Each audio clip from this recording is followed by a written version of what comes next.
కూడా హల్లెలూయా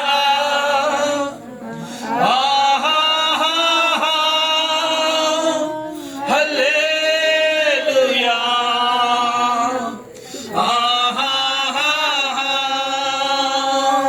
హల్లెలూయా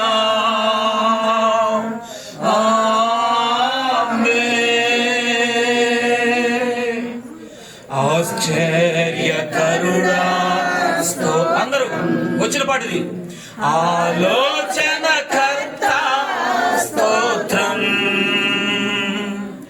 ఆశ్చర్యకరుడా స్తోత్రం ఆలోచనకర్త స్తోత్రం బలమైన దేవా నిత్యుడవగు తండ్రి సమాధాన అధిపతి స్తోత్రం బలమైన దేవా నిత్యుడవగు తండ్రి సమాధాన అధిపతి స్తోత్రం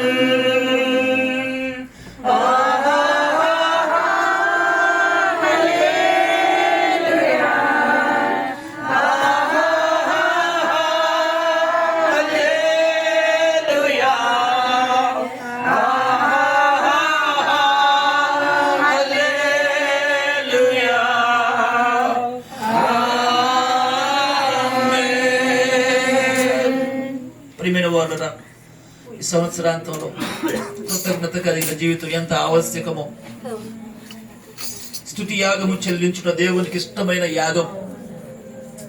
అట్టి యాగాన్ని మనము మన యెహోవా ఫలముల ద్వారా అర్పిస్తూ మన కృతజ్ఞతలు వ్యక్తపరచవలసిన వారమై ఉంటున్నాం. ఎందుకంటే ఆయన మన విన్నపాలన్నీ విన్న దేవుడు, అద్భుతమైనటువంటి కృపను మన కొరకు అనుగ్రహించినటువంటి దేవుడు. అంతేకాదు పౌలు అంటున్నాడు, వారిని చూచి దేవునికి కృతజ్ఞతలు చెప్పాడట. అవును, మీ దైవజనుడు మిమ్మల్ని చూచినప్పుడు మీరు చేసిన మర్యాదను బట్టి, మీరు ఇస్తున్న గౌరవాన్ని బట్టి, అలాగే వారి హృదయాలలో మీరు పుట్టిస్తున్నట్లు కృతజ్ఞత భావాన్ని బట్టి మీ నిమిత్తమై నిత్యము కృతజ్ఞత స్తుతులు చెల్లించేటటువంటి గొప్ప స్థితిని మీరు మీ దైవ సేవకునికి మీరు ఇవ్వవలసినటువంటి వారు ఉంటున్నారు. దాని కొరకై ఒక తీర్మానానికి రండి, ఒక సమర్పణకు రండి. అది మీకు దీవెనకరం, ఆశీర్వాదకరం.